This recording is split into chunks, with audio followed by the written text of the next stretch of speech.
The 7 double letters. In our last video, we talked about the 3 mother letters, Aleph, Mem, and Shin. In this video, we will discuss the 7 double letters. They are Bet, Gimel, Dalet, Kaf, Pe, Resh, and Tav. You may find it helpful to remember them by saying Beged Kaporot.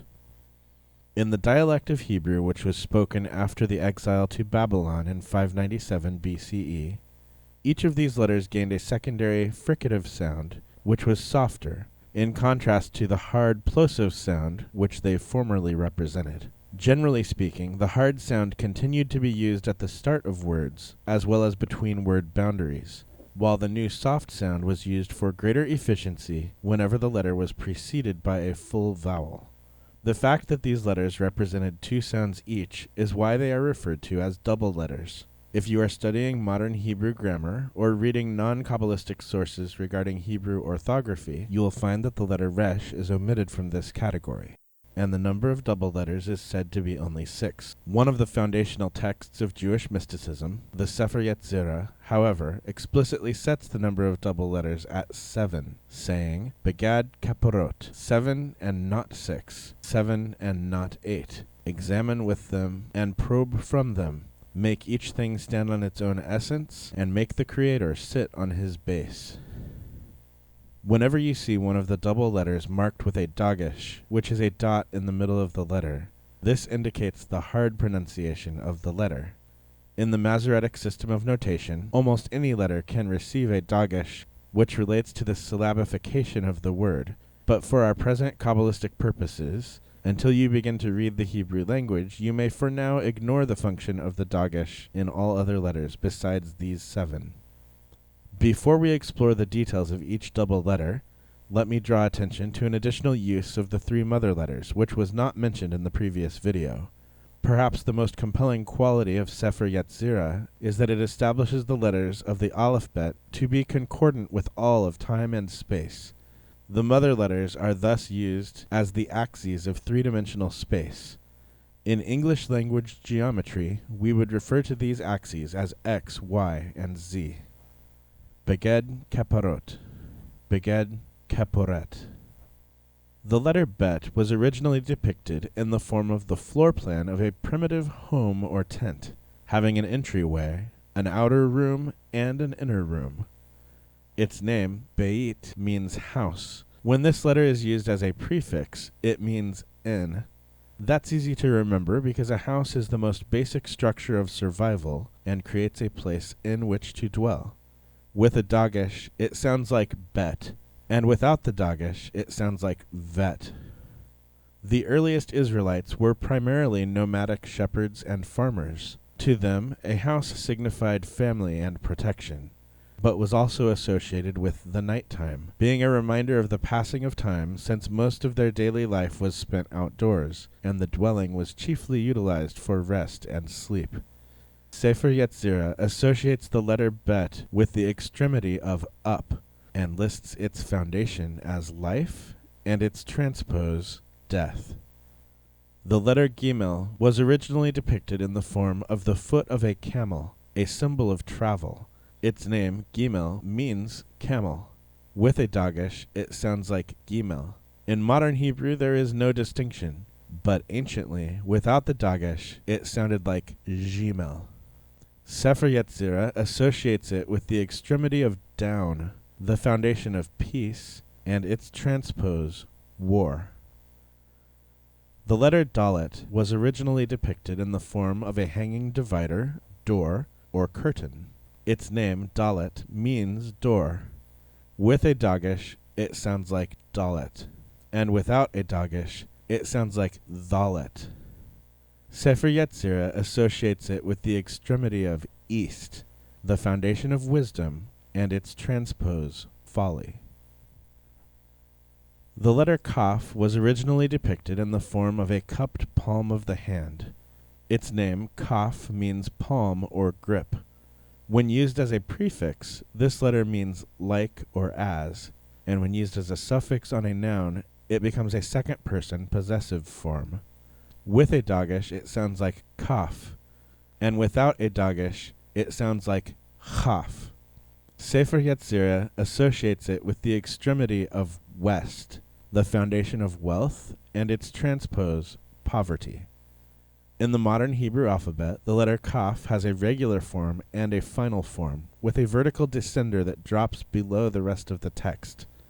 Kaf is usually rounded, but when the final form is used, the top right corner in some typefaces becomes squared off.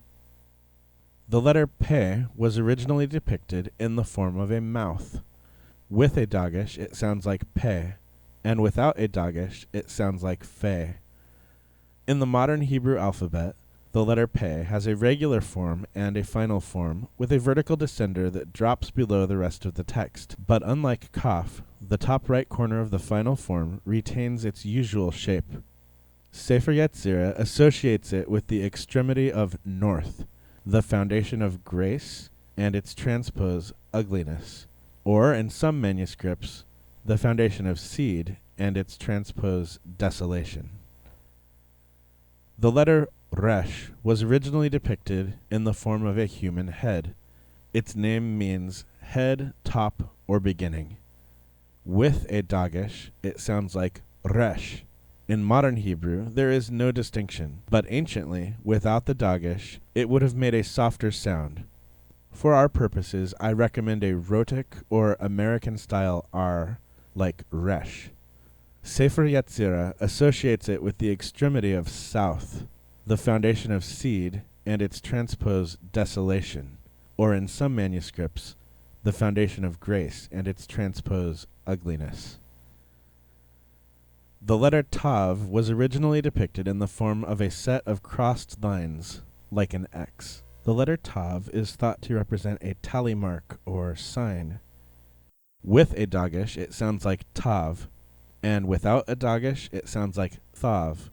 In the dialect of the Ashkenazi Jews, it sometimes makes a softer sound like an S, especially at the end of a word, such as when Shabbos is said as a variant of Shabbat.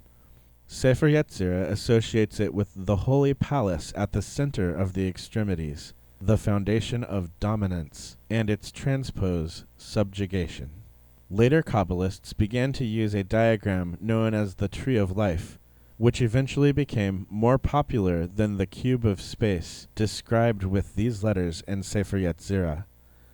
The cube of space has 3 axes, corresponding with the 3 mother letters, 7 extremities, including the center, corresponding with the 7 double letters, and 12 alexons, which are usually called diagonal boundaries, or edges, between the sides, corresponding with the remaining 12 simple letters. It describes 3 dimensions of space, up to down, east to west, and north to south. The Tree of Life, on the other hand, is a representation primarily of the 10 sphirot, which we will explore in a future video. The 10 sphirot are connected to each other by 3 horizontal paths, corresponding with the 3 mother letters, 7 vertical paths corresponding with the 7 double letters, and 12 diagonal paths corresponding with the remaining 12 simple letters. In addition to the 3 dimensions of space already discussed, the Tree of Life also describes the 4th dimension of time, from beginning to end, and the 5th dimension of morality, from good to evil. The hard plosive sound associated with each double letter is said to represent ascending on a vertical path, while the soft fricative sound represents descending. In order to understand which particular double letter should be placed on each of the vertical paths of the Tree of Life, we must first explore the other associations given in Sefer Yetzirah.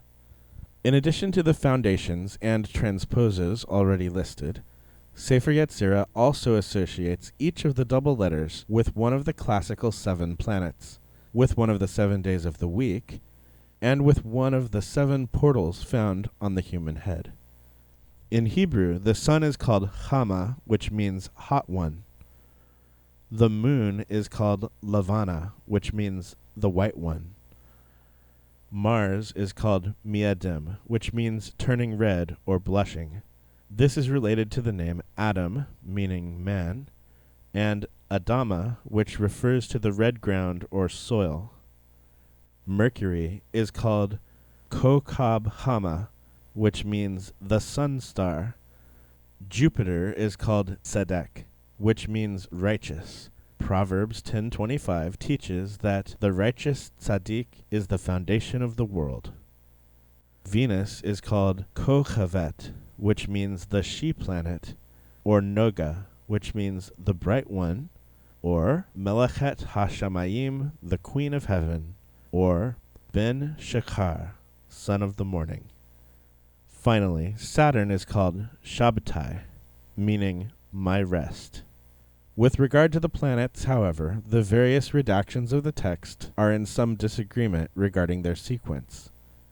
In the short version of Sefer Yetzirah, the days of the week, which are also traditionally associated with the planets, are simply given in their usual order, commencing on Sunday as expected. This appears to be the order used in the most ancient manuscripts, and is in agreement with the Chaldean order of the planets. Most of the longer manuscript versions, however, begin on the Sabbath and then continue with Sunday.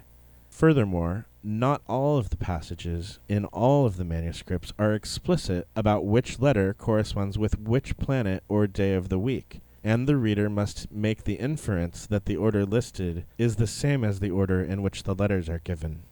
The 7 body parts are the 2 eyes, the 2 ears, the 2 nostrils, and the mouth.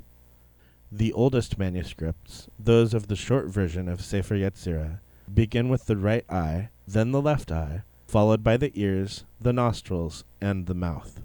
Whereas the same manuscripts that commence with Sabbath in the list of weekday associations have a similar reordering here. They begin with the mouth, then move along to the right eye, the left eye, and so forth, with the additional oddity that the nostrils are swapped with the ears. In addition to working out the planetary sequence, any attempt to place the letters on the vertical paths of the tree would also have to consider whether the pairs which are found opposite of each other on the 3 axes of the cube of space ought to be kept as opposites of each other on the axes of the 5 dimensions of the tree of life. Accomplishing this would require an agreement as to which of the sephirot correspond with each of the extremities. Unfortunately, there is no consensus on this either. Thus, in attempting to place the double letters on the tree of life, we are left with a big mystery, which will be the subject of a future video. Some Jewish Kabbalists have spoken against a relationship between alchemy and Kabbalah, based on a misunderstanding that the goal of alchemy was merely to achieve the substance or state of gold. True alchemists are not seeking to convert base metals into gold, nor are they making potions, elixirs, or medicines of any type in a laboratory. They are engaged in a philosophical process by which the unrefined human psyche is transmuted in successive stages as an effort to achieve the ideal human state. This is referred to as the Great Work. The 7 alchemical processes are calcination, dissolution, separation, conjunction, fermentation, distillation, and coagulation. The 7 base metals of antiquity are lead, copper, tin, mercury, also known as quicksilver, iron, silver, and gold. The alchemical idea of working towards achieving the ideal human state shares much in common with the Kabbalistic concept of Adam Kadmon, the primordial man, which will be the subject of a future video.